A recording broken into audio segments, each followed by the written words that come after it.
Hey! Hey, everybody!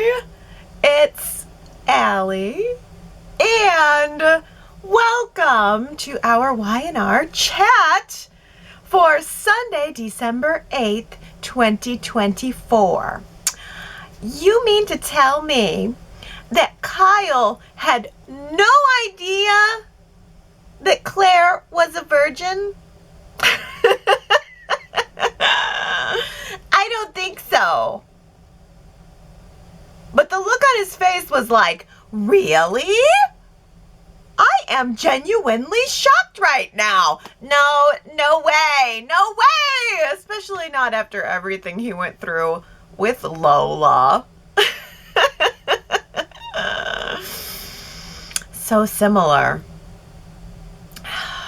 Well, I am actually glad that Claire told Kyle that she was a virgin after she actually had sex with him. Because if she would have told him that she was a virgin before the sex, I think it would have completely changed the dynamic, you know? I think Kyle probably would have been all flustered with that thought fluttering around in his boy brain, like, yeah, no. It was better this way, because this way the sex was able to be free. Free sexing with no baggage, no like, am I doing it right? Is she okay? Overly concerned, like, you know, sex. Not so much like, you know, caretaking. I liked that Claire and Kyle seemed like they were on equal footing for that period of time. Equal footing, equal betting, whatever. And I thought it was pretty good.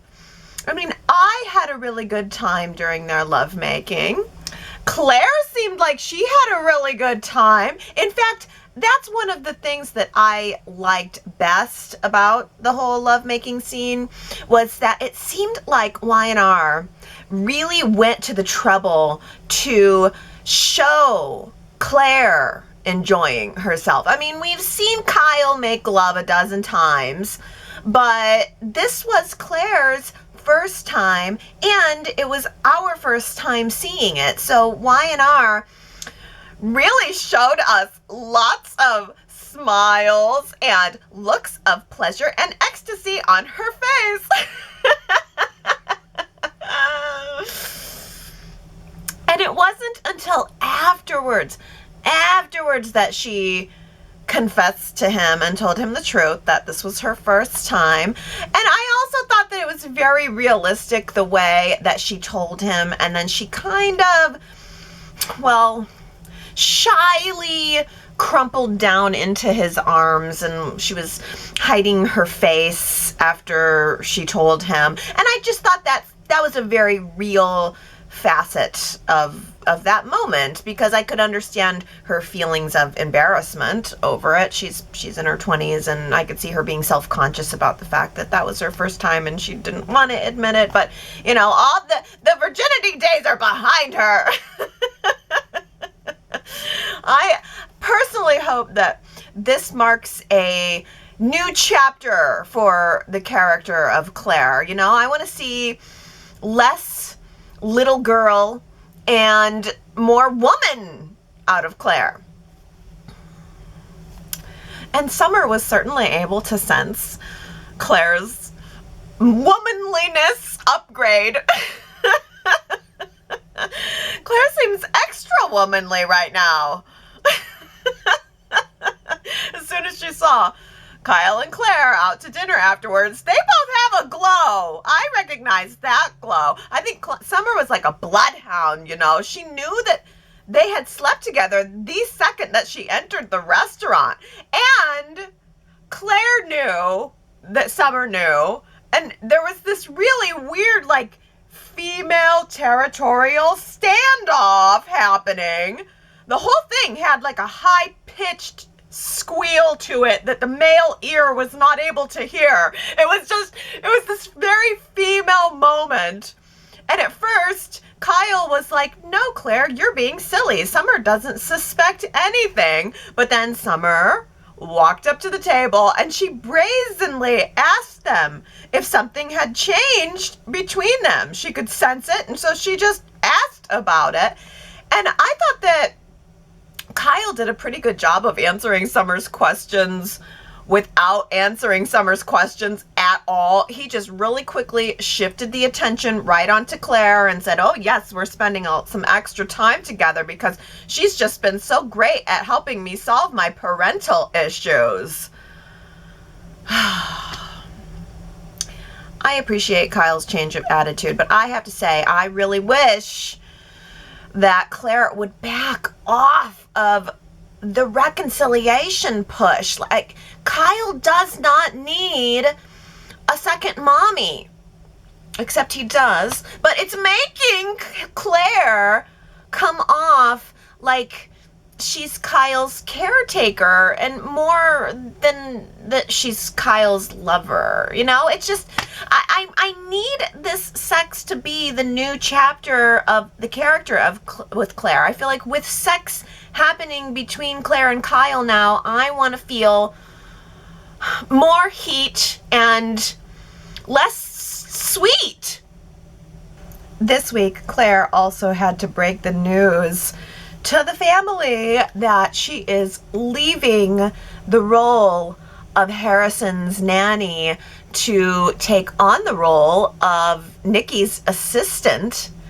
And that is a role that Claire was worried that Kyle would not support her taking. Well, considering, I mean, how Victor used and humiliated Kyle. But Kyle and Victor actually had a run-in this week that was pretty interesting, mostly because Victor was very cryptic. He told Kyle that he knew all along that Jack and Diane were faking their breakup and that he doesn't really care about that because he was playing a long game. He has planted a bomb in the Abbott family and he is expecting it to go off at any time. This is Victor's way of saying, hey, I'm not the problem. Your family's got the problems, and I'm just hearing the ticking sound as to when it all goes off. And what he said also was that there were some things, you know, they were pretending. Jack and Diane were pretending, but there were some things that were said between them that cannot be unsaid. So yeah, they can pretend that they're back together and all is well, but reconciliation might not just be that easy. And I think that Victor is really counting on the Abbotts imploding from the inside out. But it just doesn't seem that way right now. I mean, I think, you know, on the surface right now, Jack and Diane seem totally back together, totally happy. I think it's very good to see them kissing and embracing and talking together and just being a functional couple trying to lead their family and run their business and make things better. But Diane seems to be having this aching feeling that things aren't totally resolved. You know, she thinks they have a long way to go when it comes to getting through to Kyle, but it does seem like Kyle has made some progress. He's at least learning how to temporarily brush off the chip that's been sitting on his shoulder since, you know, for months now. Of course, then again, he's only brushing off the chip now that he's getting what he wants, the co-CEO position. Diane and Kyle actually did sit down and hash things out this week, and Diane is pushing for Jack to sit down and hash things out between he and Kyle next week, and I don't know. I kind of wonder if Victor might be wrong. I kind of wonder if the Abbotts are gonna be able to start working together again. Jack gave Diane and us the most wonderful pre-Christmas surprise this week. You know how Victor sold off all of Glissade's parts before handing it over to Diane as just a shell? Well, guess who bought those parts? Jack. And now Jack wants to take all of those extra resources and turn them into part of a new line at Jabot that he's calling a retro line, like a revamping, reimagined release of Jabot's most famous classic products. I mean, wow, does Y&R know what I want or what? Because the answer is retro. Yes, I love anything that's like a throwback. I'm loving right now. I mean, I could not tell you a single retro product of Jabot's. I cannot even list to you one of Jabot's products, but I can tell you that I want them all. Whatever they are, I want them. Put me down for a gift basket, please. Oh. Maybe Jack should have brought over a gift basket when he came to visit Nikki. Maybe it should have been a gift basket of Jabot products addressed to Victor, like with a little tag on it that says, "To Victor, love Jack." Yeah, Jack came to the ranch to visit Nikki on Friday. He was checking in on Nikki's sobriety, but also he wanted to inform her that he and Diane are not broken up. They were just pretending.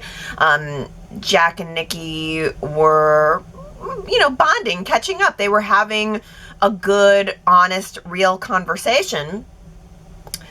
And then Victor walked in.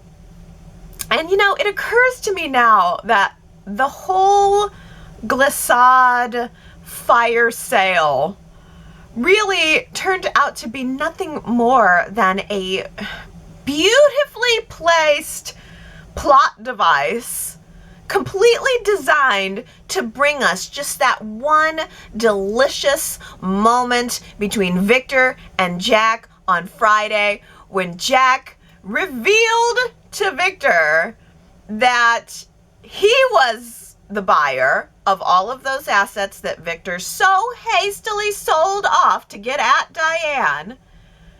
And Jack just stood up, looked right into Victor's face, and said, "Thanks for the discount."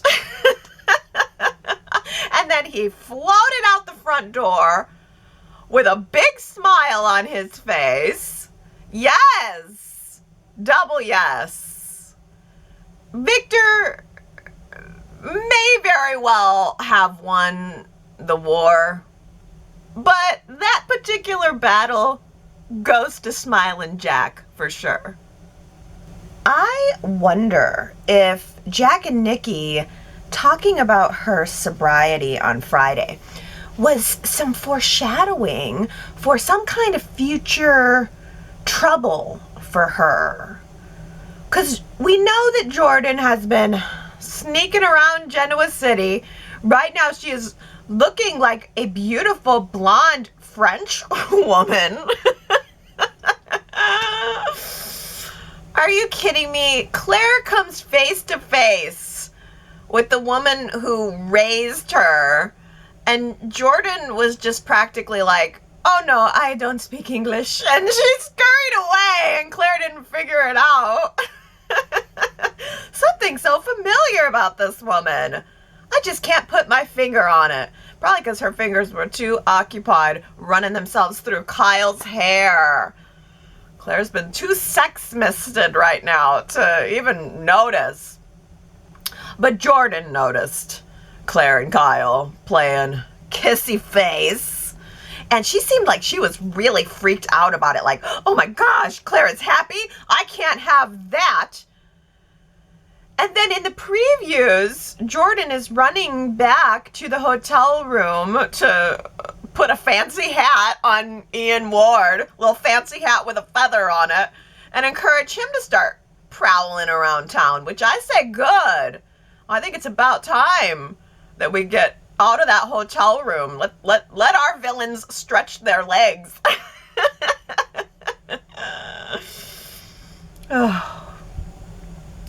But both Claire and Nikki are going to be targets for Jordan and Ian. I mean, Nikki's a target for Ian and Jordan both. So she seems like she's in the most danger of all.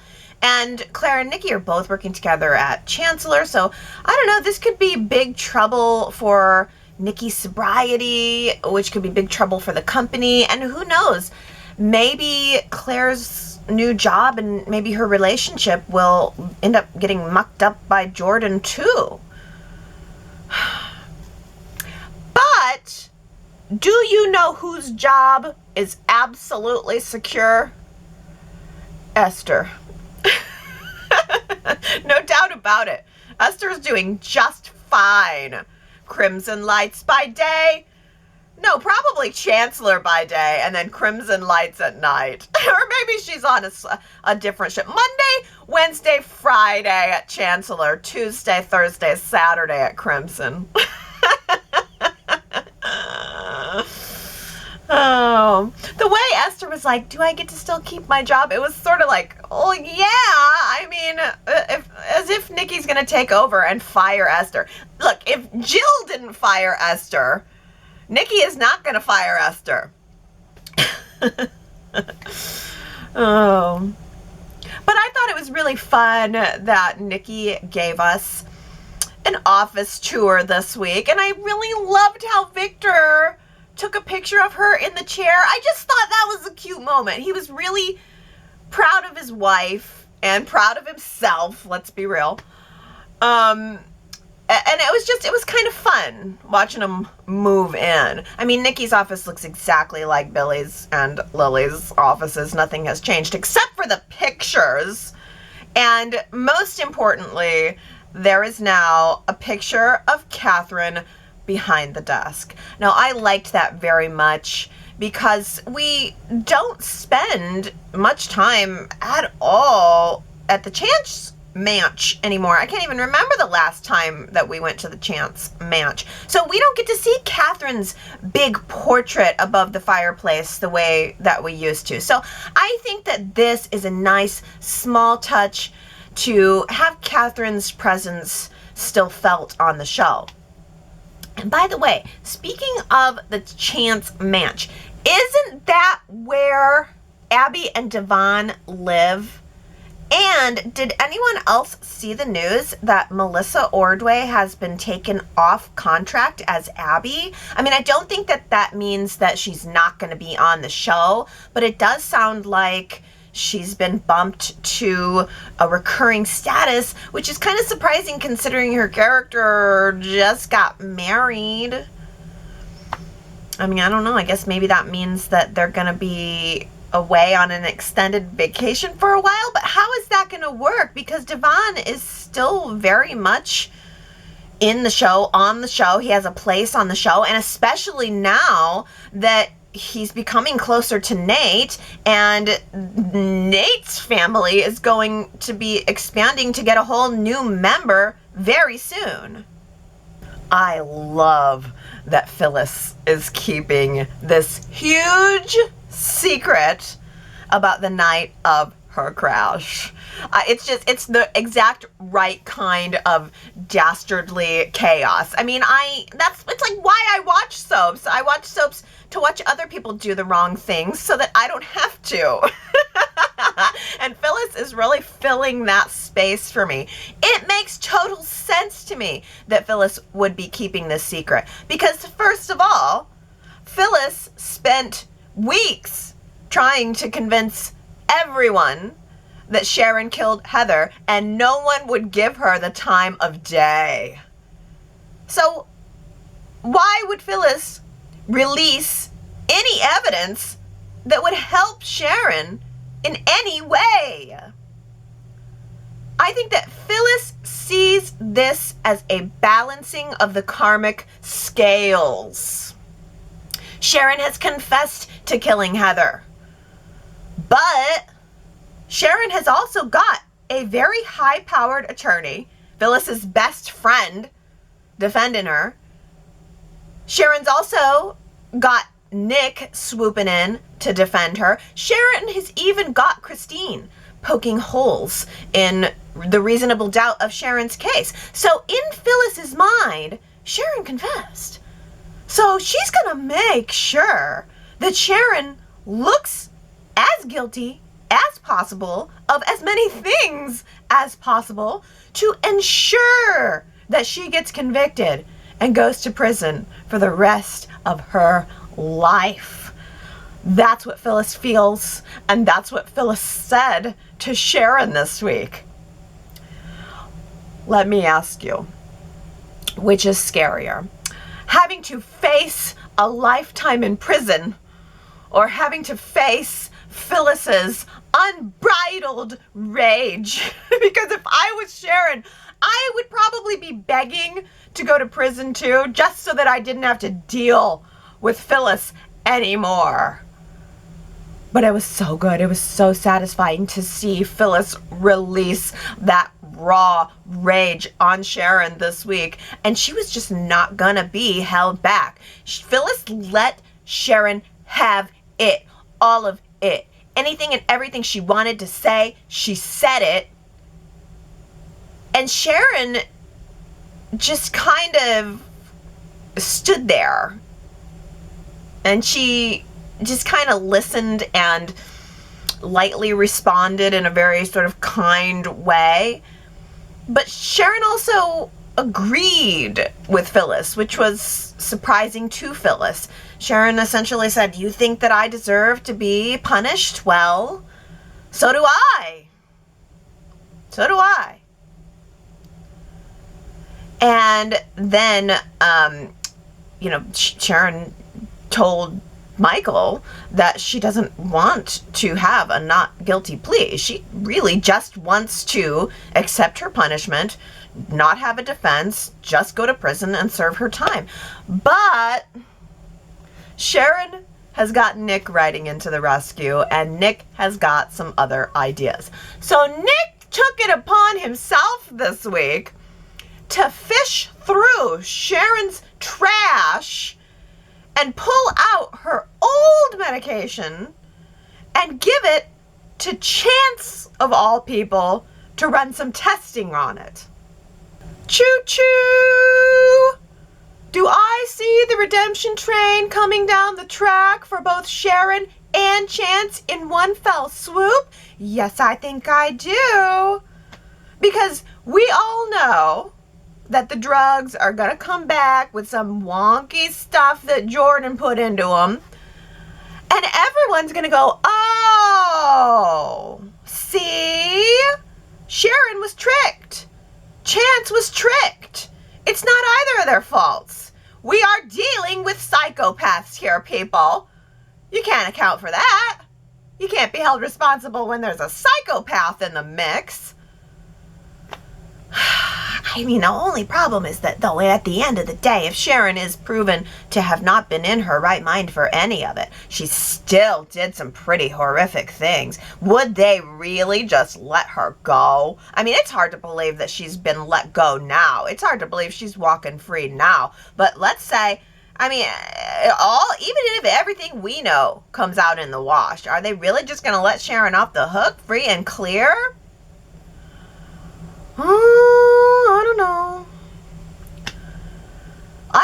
Maybe free and clear is a little simplistic, because I think that Sharon's penance is going to be to forever have to face Daniel and Lucy the way that Daniel always had to face Sharon. And, knowing that, even though Sharon wasn't in her right mind, she still played out a murderous scenario. She still fully walked through a murderous scenario with Daniel and Lucy's loved one. And neither Daniel or Lucy are planning to let Sharon forget it. This week, Daniel said, "Justice is justice." And I am almost wondering if Daniel is going to realize that Sharon is withholding evidence and support her. That's what I think. I think Daniel and Phyllis are on the same page here. They are going to want to get the job done of punishing Sharon no matter what it takes to do it. Even Lucy ripped into Faith this week over the whole thing. At first, Lucy was saying, well, I don't hate you. I just hate your murderous monster of a mother. But then when Faith tried to defend, not so much what Sharon did, but Faith was trying to defend the fact that she loves her mother anyway. Well, Lucy just could not handle that, and she just let loose on Faith, leaving Faith with the realization that this is not going away and that Sharon is probably never going to be free from this. It is deep. And then Faith decided that she's going to stick around Genoa City for a while. She's not going to go back to boarding school. She's going to stay in town, which is good because I kind of wouldn't mind seeing Faith and Lucy go head to head a few more rounds. Where did all of this animosity between Nick and Adam come from? This time, I mean, like for the current where we are. Because I thought they were getting along. And at one point they were working side by side, whistling while they worked, making everybody happy. I mean, I don't know what happened, but it got real this week. I think that Nick is just super stressed out dealing with Sharon's mess. I mean, he got the full blow-by-blow story of everything that she did. And I think it's got Nick really stressed out. Adam tried walking in on a conversation between Nick and Michael this week about Sharon's case, and Nick just went all macho on him, saying, I'm asking you, no, I'm telling you, Adam, stay away from Sharon. Why? I really liked Adam's response that, well, what's it hurt to have more support for Sharon? That's all I'm trying to do.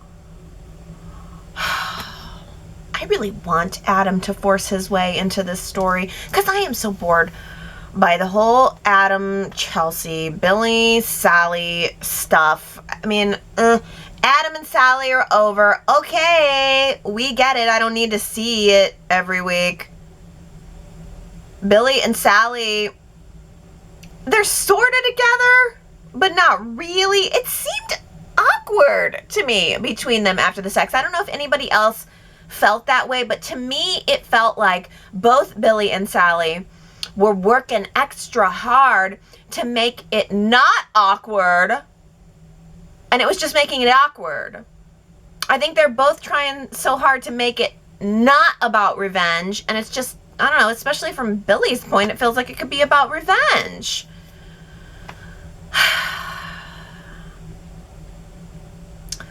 Billy and Sally were looking at photos, wedding photos.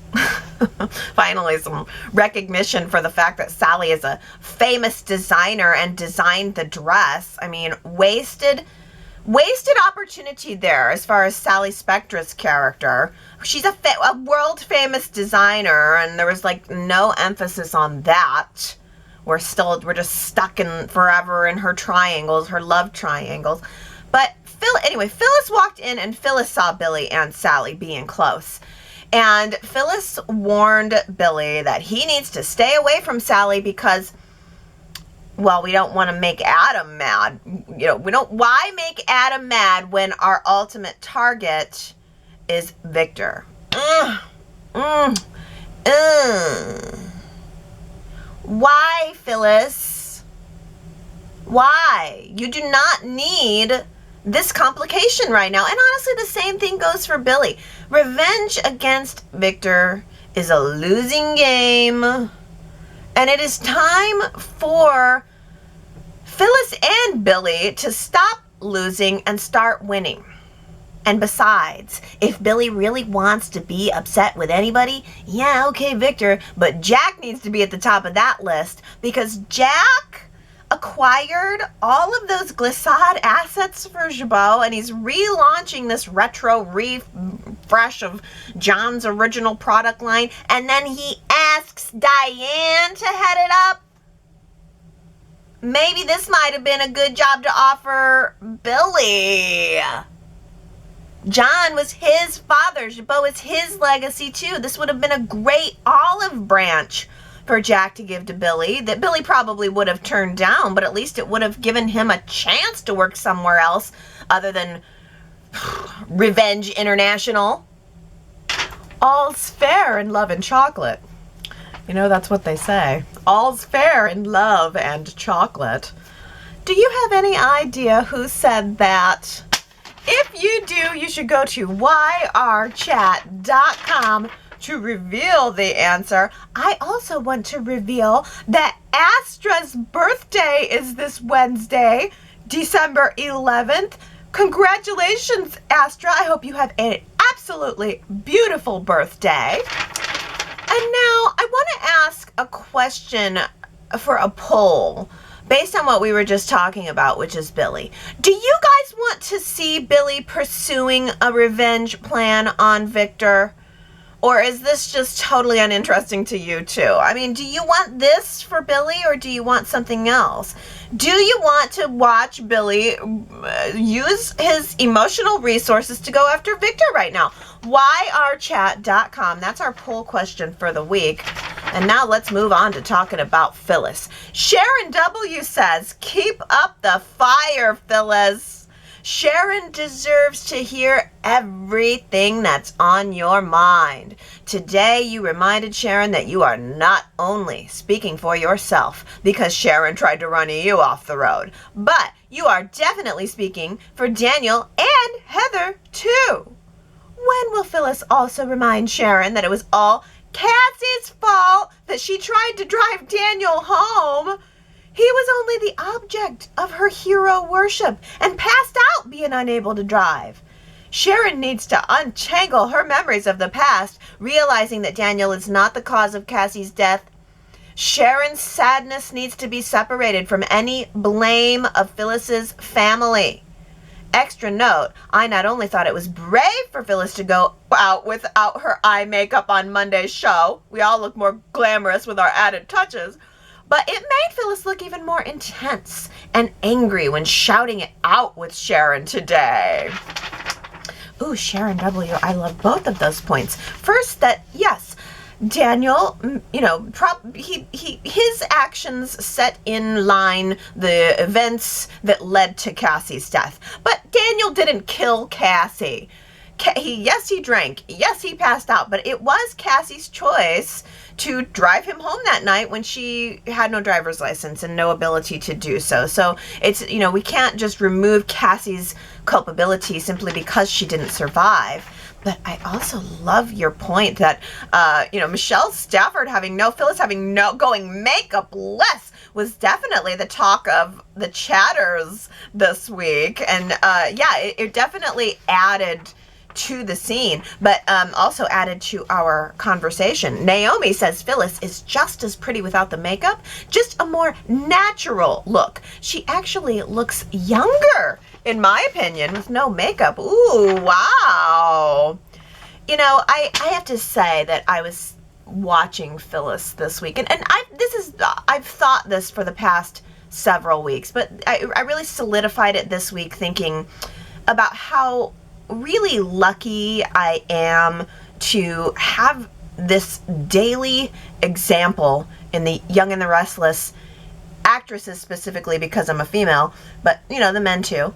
Daily examples of what it really looks like to age well and to take care of oneself, because I look at Michelle Stafford and I would never guess that she is 60.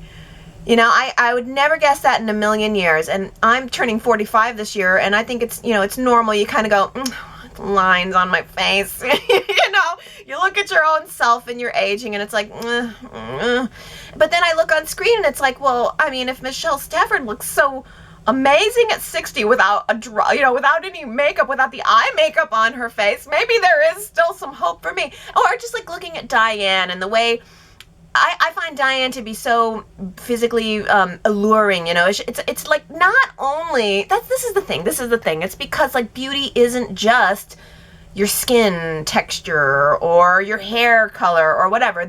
these women that we have as an example, and men too, they just really embody beauty. It's something that comes from the inside out. It's a confidence. It's a way that you carry yourself. And I think that having that as a daily example has helped me carry myself better as I've aged, because I see it every day and I'm like, yeah, I mean, I want to be like that. I want to look like that. I want to be as fabulous and as glamorous at 65 as I am at 45. And not only that, but I mean, Nikki, whatever they did, her styling this week and last week, the makeover that she received has just totally changed her. And I mean, the fact that she's in these scenes where she's really happy helps and contributes to it, but she looked beautiful in all of her scenes, just with, maybe a change of hair. So that we have so many examples of these great looking older women, and a lot of TV and a lot of probably other places where you're watching entertainment, it is a younger guys game. But here, we've seen our actors and actresses, characters age, and change, and it's really, I feel very grateful to be able to do that. I mean, honestly, I was looking at Eric Braeden this week. He's almost 90. He looks pretty good. He looks pretty darn good. He's still handsome. He's still commanding. I mean, it's true that it's an essence. It's something about, it's not exactly how you look, it's the way you act, it's the way you carry yourself. I'll tell you what though, I'll tell you who needs a makeover next is Sharon. That's what I want to see. As soon as Sharon gets through with all of the drama and the murder trial and all of that, I want to see a makeover for Sharon. I want her to get the Nikki glam up. Whoever did Nikki, I need them to do Sharon next, and I would love to see her maybe with a shorter hairstyle. Maybe something soft and curly around her face. And maybe, I mean, her clothes are always so beautiful. Her jewelry is so beautiful. But I think just maybe switching up a hairstyle on her would be a nice refresh. Of course, this coming from me who hasn't changed my hairstyle since I was... I haven't changed my hairstyle in 15 years. But yeah, I always enjoy watching the styling on the show and how much chatter. It was interesting how much chatter there really was this week about the simple fact that Michelle Stafford was going without makeup. By the way, the rose dress that she was wearing too. That rose dress was the outfit of the week. It was this beautiful red rose, and it had these little highlights of blue in it. Oh, and she had on a blue coat over it too. When she went to Crimson Lights, she walked through the door. She had this beautiful blue coat on to match the hues of blue in the dress. I love seeing all of the outerwear. And again, that's the thing. It's like Michelle Stafford at 60 years old walks through the door, Crimson Lights, barely any makeup on, although I don't know what camera trickery and lighting trickery is going on there, but walks through the door in an overcoat, and I'm blown away. That's beauty. That's what we're looking at. That's where the real essence of attractiveness is. And boy, our ladies have got it. Love for our ladies. Well, Russ says Phyllis finally has a full face of makeup on again. I'm happy to see her looking healthy and beautiful. She implied that Christine was old compared to Danny's groupies. Phyllis is on her I told you so tour. It'll be a long one, but she will never admit that she was distracted driving when she wrecked. It wasn't Sharon's car at all. It was a truck in Phyllis's flashback, but still can't rule out Ian and Jordan. Sharon wasn't texting Phyllis. Phyllis doesn't want to give Sharon an inch. She'll have to be honest about the wreck at some point, and Daniel is ready to burn Sharon at the stake, and I can't say I blame him. Russell also says Christine is now talking about the truck tire marks at the scene. They said there were no skids from a vehicle trying to brake. I don't recall other mention of tire marks until now. Did I miss some details, or are they slipping that in? Daniel said that they don't know where the tread marks were made. Yeah, Russell, this is a great point. The tread marks of the car. That little piece of evidence that just got slid in this week. There were the tread marks are there, but we don't know which car they were from. Phyllis is seeming to remember a truck in her memory. I mean, yeah, it was Jordan. It was Jordan or Ian, but Jordan seems to be the one who's been out doing the dirty work. Jordan and Ian were the ones that were texting Phyllis from Sharon's phone, so surely they were also the ones on the road that night. Phyllis doesn't know that piece of information, but she knows. She consciously knows that Sharon is not the one that did this, and she is consciously not telling anybody. Oh, Daisy has a good theory here. Daisy says, it sounded like Phyllis will be helping Billy to go after Victor. She could have just been advising him, though, about who not to piss off before he does anything. So I hope she was just talking, because her getting involved with Billy's vendetta will hurt her in the end. And she might not be hurt by Victor. It might be Jordan and Ian. They may use Billy and Phyllis as their pawns, placing blame on them and if and when they harm Victor. Victor did put Jordan in a cage after all, so he's likely one of her targets. And since Phyllis is starting to remember who drove her off the road, maybe she'll end up doing some detective work and discover what Ian and Jordan have been up to and who they're targeting. So hopefully Phyllis will be more of a help to who really killed Heather rather than going after anyone for Billy. Even though she still would have reasons to want Sharon in prison, like her disposing of a body and planting evidence. I would think that Phyllis would want the real killers to be in prison rather than the person who the killers set up. Oh, I love the idea that Phyllis is going to go in deep and be the one to really discover the truth. And then because she's lied about the crash, we could be asking, will she lie about, about the murder evidence too? And I think you're right, Daisy, that Phyllis would certainly want the real killer to be caught. And it would be so begrudging to watch Phyllis have to turn over evidence that revealed that Sharon was not the one who murdered Heather. But I also, by the way, Daisy, also really like your point that Ian and Jordan could certainly use Phyllis and Billy going after Victor as a ruse. Ian and Jordan could make it look like anything they're doing is coming from Billy and Phyllis because they've also got this revenge plan going on. So yeah, there's multiple layers to that one. Well, Dolores says, move out of the way, Chance. It's Nick who should be on the GCPD. He is hot on the trail of truly finding out the why for the reasons of Sharon's strange behavior. It just doesn't make sense that Chance is not a little alarmed that Sharon could have murdered Heather, even if she did confess. Oh well, it still seems as though the GCPD is not in good hands yet. Should Paul need to return? Yes. Oh, yes. Nick definitely got down to the nitty-gritty, and he's going to certainly be revealing a major piece of this puzzle. Diana says, it seems a little funny that Michael is talking to Nick about the fact that he is Sharon's ex and how that would look very suspicious if Nick were to have anything to do with Sharon's pills since they had a relationship. Meanwhile, Chance is connected to everyone in the case, and he's the detective they chose for the investigation. Chance was also involved with Sharon and Heather. Apparently, he was first Heather's bodyguard before having an intimate relationship with her. Chance was also Summer's boyfriend and Daniel's friend. Chance had many personal connections to several characters. And to sum things up, Chance never should have been put on this case. Yeah, right?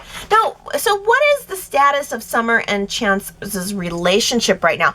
Because they kind of left it, I thought Summer said, we need a break.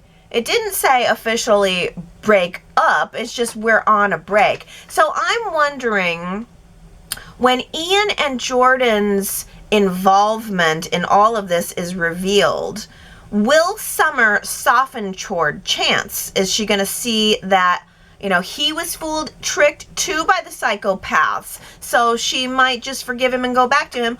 Or is Summer just fully back to wanting Kyle now that Claire has him? Okay, Sue W says, yeah, I do like Kyle and Claire together, mostly because I like Claire, and Kyle makes her happy for now. But Kyle being with her is just a duplicate of his being with Lola. showing his alpha male crap, just melt around sweet but inexperienced good girls.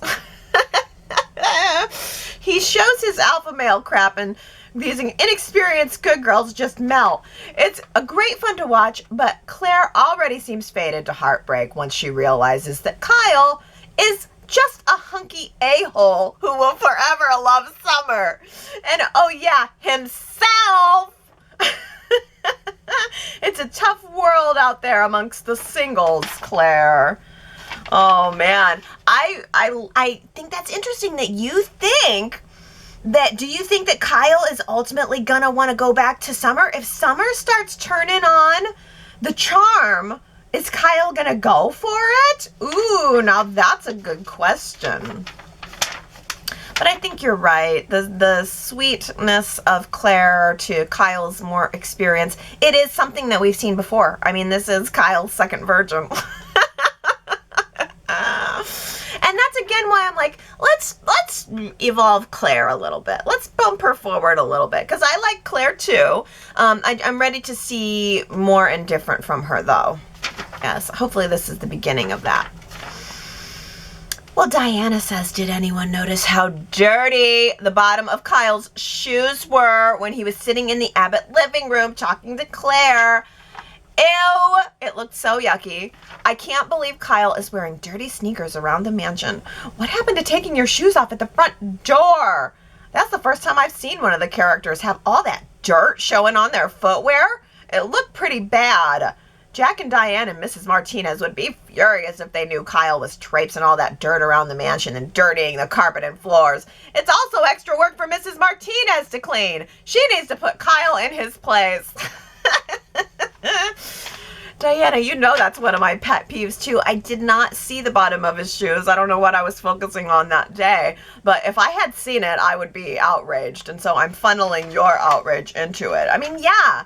How about taking your shoes off at the front door? Do you really want to track in everything from the outside into your home? Just saying. For poor Mrs. Martinez to have to clean up.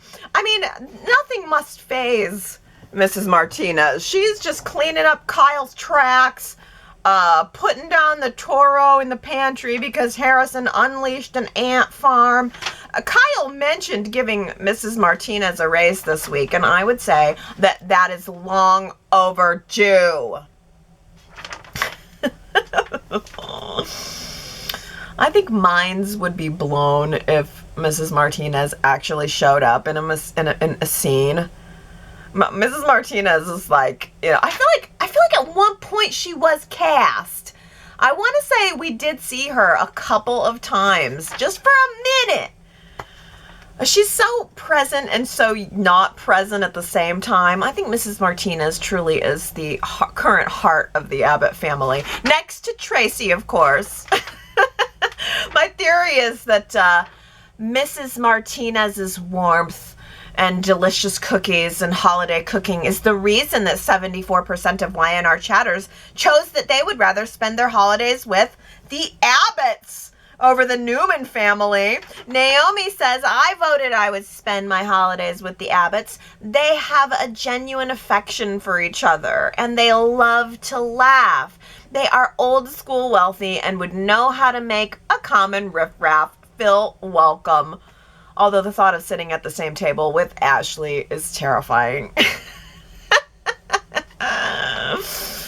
Marianne V says the Abbotts seem like they have more fun. The Newmans are stuffy. You know, that's a good point. The Abbotts definitely seemed more warm and loving and fun. The Newmans were sitting there with their champagne toast. You're right, there's something more stiff and stuffy about the Newmans. Michelle says, this vote was really hard for me. As much as I love being at the ranch, I voted Abbotts. I don't need the stress of falling short of Victor's expectations. I think the Abbotts come with a bonus, a hug from Tracy.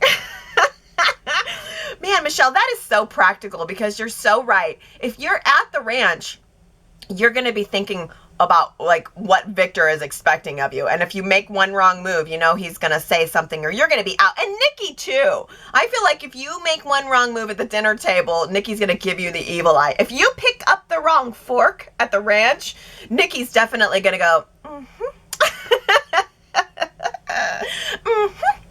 thought so. Whereas the Abbotts would just laugh it all off. You just know it. Brittany says the reason I chose the Abbott house is a little bit less drama than the Newmans got going on, except for the horses at the stables. Yeah, really, the horses at the stables have less drama than the main house, so that might be where you'd want to be. I think I'd rather tour the ranch house than the Abbott mansion, although I'd love to hang out by the pool in the pool house at the Abbott mansion. But okay, if it comes down to which property do I want to visit, it would be the ranch. But which family do I want to spend the holiday with? The Abbotts. The food's going to be better, I know it. That Abbott food is going to have been prepared with love by Mrs. Martinez.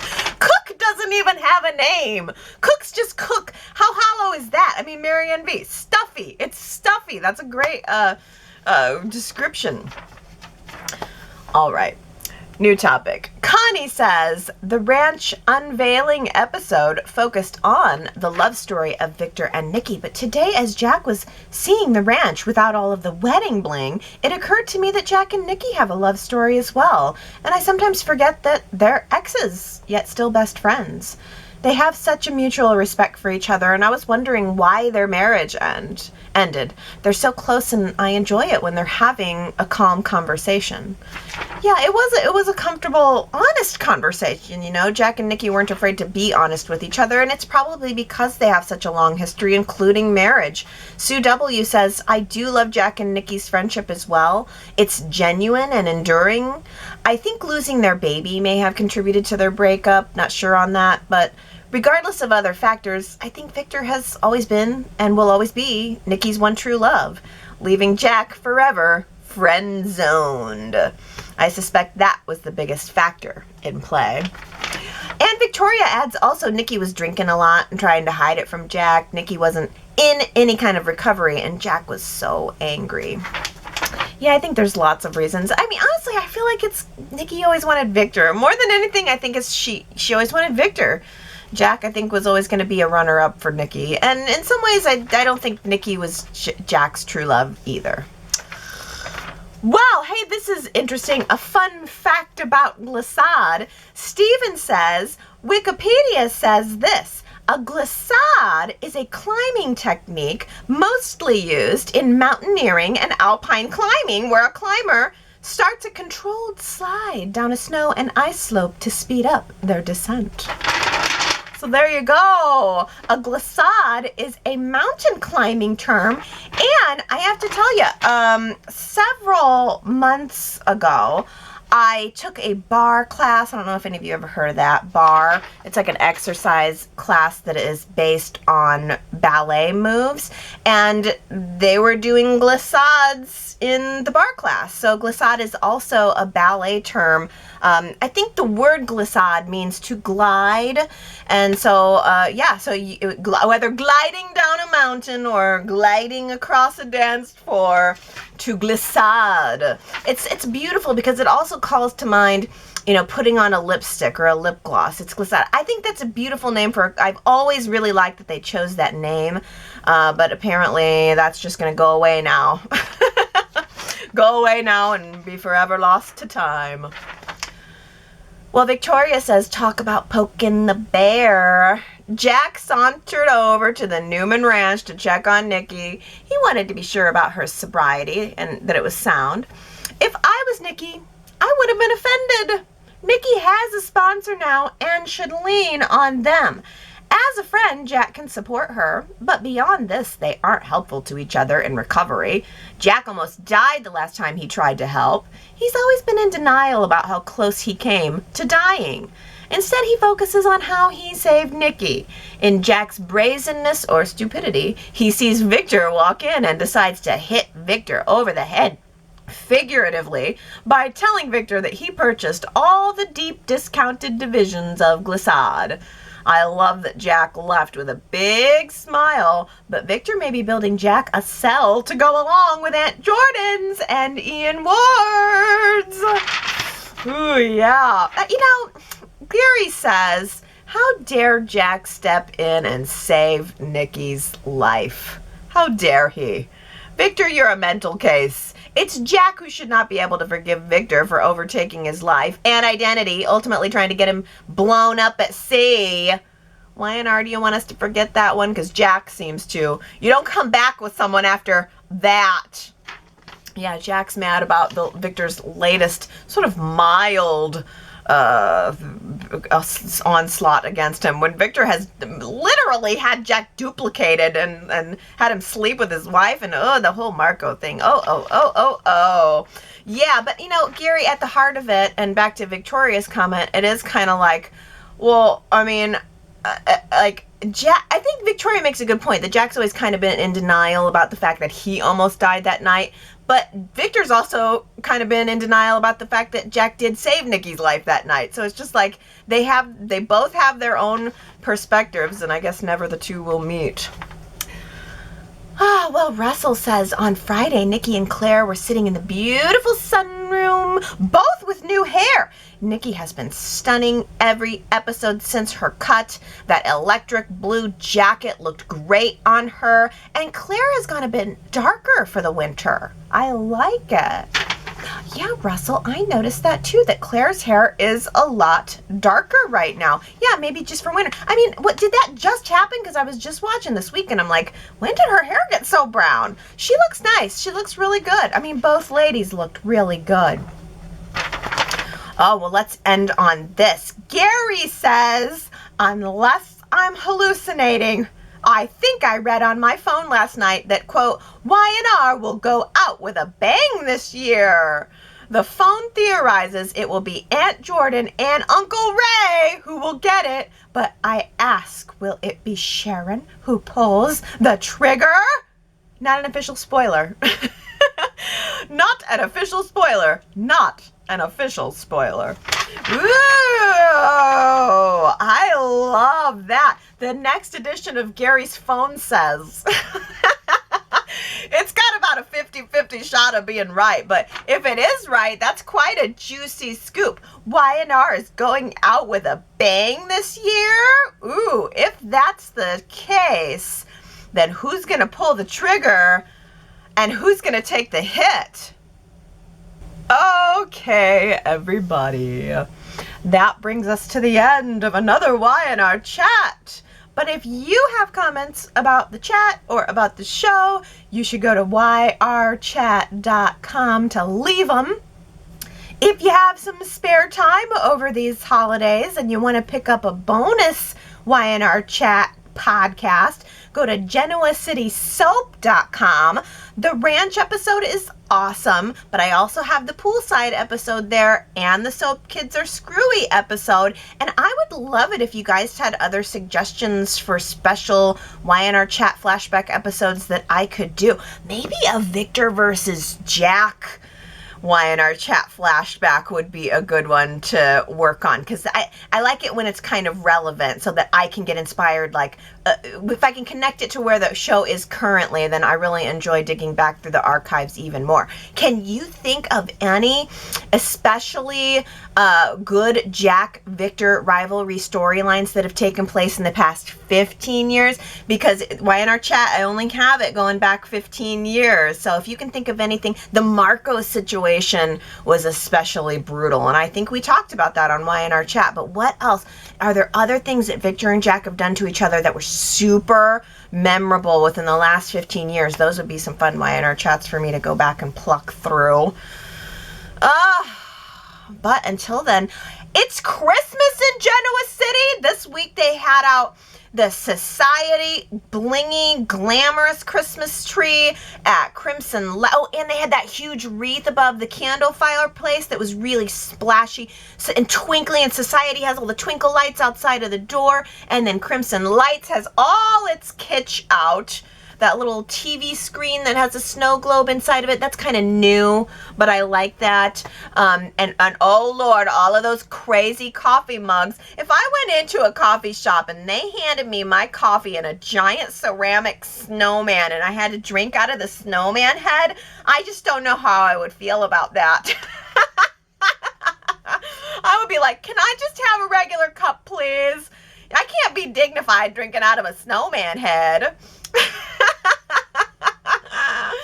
Oh, well, I'd still go there anyway. I would just make sure, that's the thing, if you go to Crimson Lights around this time of year, you have to make sure to specify that you'd like your coffee in a regular cup, please. I just want coffee, not a spectacle. Coffee, not kitsch. Okay, everybody. On that note, I'm out of here. I love you guys, and I hope you have a wonderful week.